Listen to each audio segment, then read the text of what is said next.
CTET और TET की तैयारी करने वाले अभ्यर्थियों के लिए बहुत ही महत्वपूर्ण वीडियो है। इस वीडियो में मैंने सीटेट में आने वाले प्रश्नों को व्याख्या सहित तैयार किया हूँ, जिससे कि प्रश्नों के साथ-साथ आपका कंसेप्ट भी क्लियर हो जाए। मैं पार्ट वाइज लगभग 100 क्वेश्चन हर सब्जेक्ट से बनाऊंगा। अगर आप इतना तैयार कर लेते हैं, तो 15 प्लस प्रश्न लगभग यहीं से आने की संभावना हो जाएगी। तो आइए इन प्रश्नों को व्याख्या सहित हम लोग रिवीजन करते हैं। पहला प्रश्न है कि बालक के संज्ञानात्मक विकास का सिद्धांत किसने दिया था? तो बालक के संज्ञानात्मक विकास का सिद्धांत था आपका पियाजे ने दिया पियाजे ने दिया था। आइए आप इसका व्याख्या हम लोग देख लेते हैं। पियाजे के अनुसार बच्चे का बौद्धिक विकास 4 चरणों में होता है। पहला संवेदीगामक, दूसरा पूर्व संक्रियात्मक, तीसरा मूर्त संक्रियात्मक और चौथा है औपचारिक संक्रियात्मक। अब चलते हैं हम लोग अपने दूसरे प्रश्न पे। दूसरा प्रश्न है कि निकटतम विकास का क्षेत्र जेडपीडी किसका सिद्धांत है? तो ये आपका राइट आंसर हो जाएगा वाइगोत्स्की का। यह सिद्धांत वाइगोत्स्की का है। यह राइट आंसर आपका सी हो जाएगा, वाइगोत्स्की का। व्याख्या, इस प्रश्न का व्याख्या देख लेते हैं। जेपीडी वह अंतर है जो बच्चा स्वयं कर सकता है और जो किसी के सक्षम व्यक्ति की सहायता से कर सकता है। अब आइए अपने प्रश्न थर्ड पे हम लोग चलते हैं।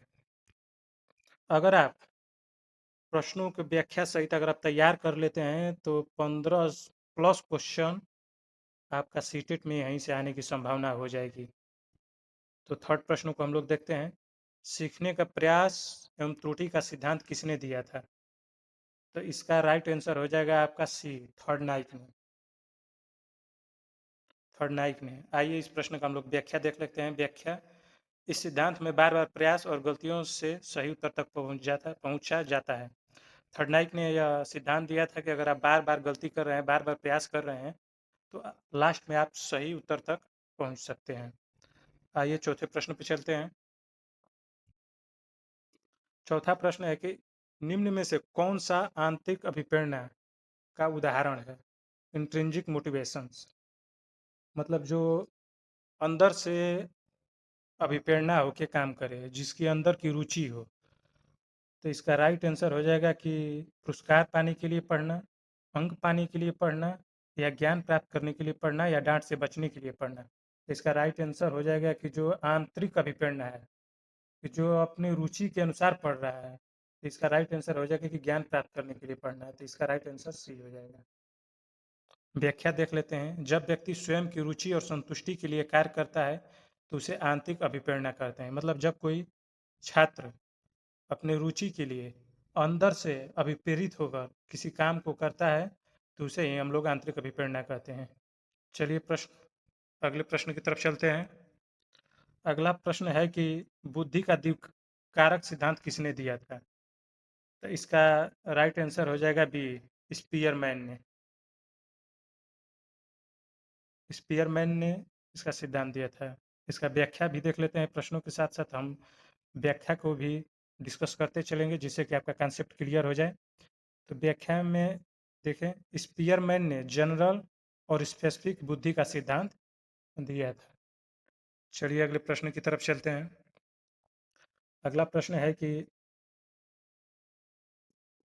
समावेशी शिक्षा, इंक्लूसिव एजुकेशन का उद्देश्य क्या है? केवल प्रतिभाशाली बच्चों को पढ़ाना, केवल दिव्यांग बच्चों को पढ़ाना, या सभी बच्चों के साथ पढ़ाना, या केवल कमजोर बच्चों को पढ़ाना? समावेशी शिक्षा का अर्थ होता है कि सभी को समान शिक्षा, सभी को समान अवसर देना। तो इसका राइट आंसर हो जाएगा कि सभी बच्चों को साथ पढ़ाना। इसका ऑप्शन सी हो जाएगा। चलिए व्याख्या देख लेते हैं। व्याख्या का, समावेशी शिक्षा में सभी बच्चों को समान अवसर देकर एक साथ शिक्षा दी जाती है। चलिए अगले प्रश्न की तरफ चलते हैं। अगला प्रश्न है कि स्कैफोल्डिंग शब्द किसने दिया था? स्कैफोल्डिंग का मतलब होता है पहाड़ या ढांचा भी इसको कहते हैं, ऐसे स्कैफोल्डिंग कहते हैं। तो इसका पहला है ए पियाजे ने, कि वाइगोत्स्की ने, कि स्किनर ने, कि पावलोव ने। इसका राइट आंसर हो जाएगा वाइगोत्स्की। इसकी व्याख्या भी देख लेते हैं। शिक्षक के द्वारा दी गई अस्थायी सहायता जिसे धीरे धीरे हटा लिया जाता है, उसे स्कैप फोल्डिंग कहता है। स्कैप फोल्डिंग को हम लोग पहाड़ या ढांचा भी कहते हैं, कि जैसे कोई बच्चा अगर साइकिल सीख रहा है, तो उसको क्षण भर के लिए हम लोग जैसे सपोर्ट कर देते हैं, जब वो चलाने लगता है तो उसको छोड़ देते हैं। तो इसी को स्कैप फोल्डिंग कहा जाता है। मतलब कुछ समय के लिए आप उसका सहायता कर रहे हैं, उसके बाद उसको छोड़ दे रहे हैं, उसे स्कैप फोल्डिंग कहा जाता है। चलिए अगले प्रश्न की तरफ चलते हैं। अगला प्रश्न है कि निम्न में से कौन सा निर्माणवाद का कंस्ट्रक्टिविस्ट का सिद्धांत है? रटकर सीखना, दंड देकर सीखना, विद्यार्थी स्वयं ज्ञान का निर्माण करता है, केवल शिक्षक ज्ञान देता है। तो इसका आपका राइट आंसर हो जाएगा सी, विद्यार्थी स्वयं ज्ञान का निर्माण करता है। कंस्ट्रक्टिविस्ट में, निर्माणवाद में जो होता है कि लर्निंग बाय डूइंग, मतलब करके सीखना है। जो बच्चा करके सीखता है तो उसको निर्माणवाद कहते हैं, कंस्ट्रक्टिविस्ट कहते हैं। निर्माणवाद अलग होता है और व्यवहारवाद अलग होता है। तो इसमें विद्यार्थी स्वयं अपने ज्ञान का निर्माण करता है, मतलब विद्यार्थी खुद स्वयं सीखता है किसी चीज़ को।